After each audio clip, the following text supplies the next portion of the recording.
Today's episode of Off the Timeline is titled The 2005 Season That Removed the Buffers. In this alternate universe in 2005, college football did not collapse. It didn't take off either. Instead, something quieter happened. 8 programs were removed from the system entirely. Not punished, not downgraded, just gone. And what followed wasn't chaos, it was exposure. Because when you remove Texas, Florida, LSU, Miami, and a few others from the ecosystem, you don't create parity. You remove the buffers. And once the buffers are gone, every league, every contender, and every star has to survive without cover. This is the 2005 season where college football didn't crown a superpower, it crowned a process. But first, the dissolved programs. In this universe, the following programs are dissolved before the season begins: Texas, Texas Tech, Florida, LSU, the U, Utah, Washington, Arizona. These programs weren't just contenders, they were structural shock absorbers. They took bad losses, they absorbed chaos, they stabilized conferences just by existing. Once they're gone, the system has to rebalance in public. Conference stabilization. Most conferences survive barely. The Big Ten remains intact and quietly gains leverage. This becomes important later. The SEC loses Florida and LSU but stays numerically stable, though noticeably thinner in the middle. The Big 12 loses its cultural center and slows down. The ACC loses Miami, which removes intimidation without removing competence. The Pac-10 hits the danger line.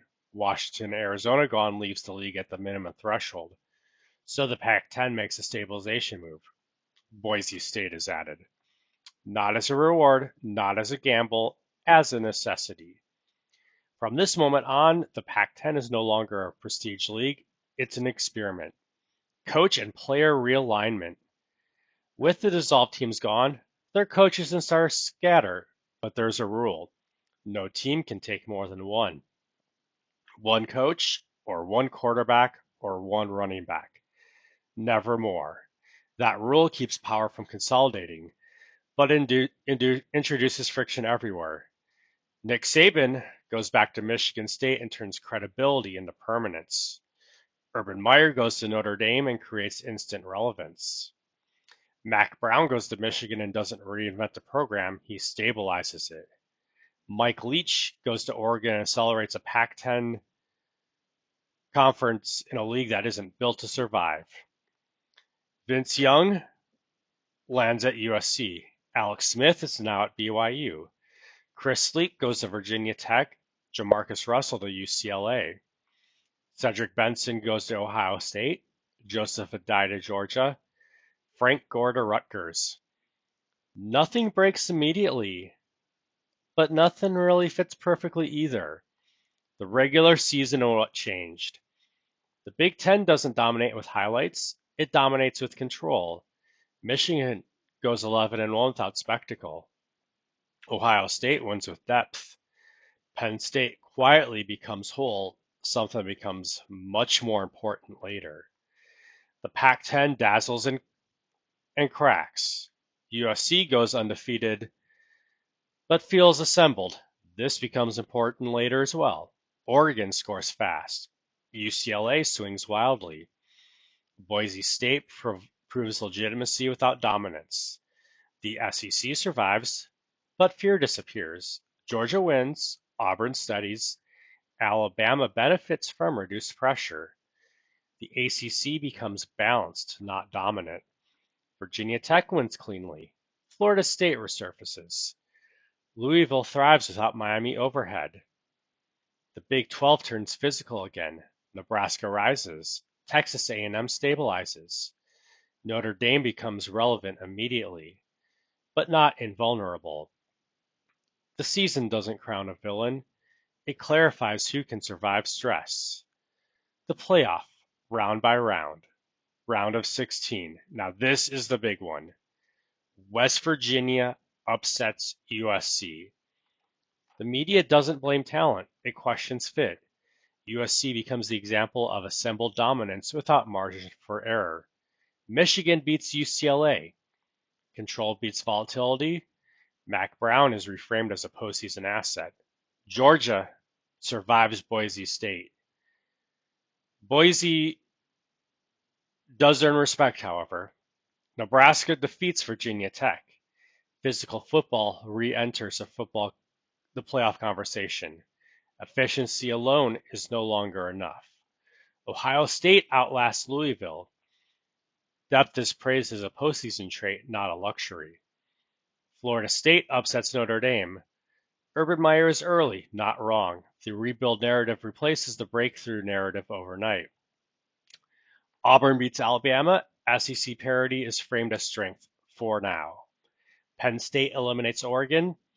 Tempo is officially labeled conditional. Control systems gain credibility. Now on to the final 8. Michigan ends West Virginia's run. Chaos works until it meets discipline. Nebraska upsets Georgia. The SEC's softened middle is no longer hypothetical. Ohio State handles Virginia Tech. Depth beats precision under repeated pressure. Penn State beats Auburn. Discipline beats pedigree. The Big Ten now owns the playoff. In the Final Four, Michigan defeats Nebraska. Physicality matters, but only when paired with restraint. Penn State beats Ohio State. The Big Ten takes itself out, and the most complete team survives. In the national championship, Penn State versus Michigan. Two programs, same conference, different expressions of control, and Penn State comes out as the winner. The narrative being that this wasn't an upset, it was a judgment. Penn State did not manage the playoff, it inhabited it. And now on to some winners, losers, and somewhere in between. Winners, Penn State, they become a champion without changing their identity. Big Ten, playoff proof league with 3 Big Ten teams at the time and a fourth, Nebraska, that did join, 5 years later in our universe. Control football, boring, stable, decisive, and winning. In terms of the mixed reactions, Michigan, elite, adaptable, but not inevitable, as seen as their final loss to Penn State. USC, crazy amount of talent, but extremely brittle, and as we saw, very vulnerable to their upset loss to West Virginia. Pac-10 with increased innovation with Boise State in the picture, Mike Leach at Oregon, but also very fragile due to their poor playoff results. Losers, the SEC dominance mythology, speed first systems, and plug and play superstardom. This universe didn't prove anyone was overrated. It proved something more uncomfortable. That when the buffers disappear, college football doesn't reward flash. It rewards patience. If you've got a take on which program benefited most or lost the most, drop in the comments. If you enjoy this kind of institutional alternate history, like the video, subscribe, and I'll see you in the next universe.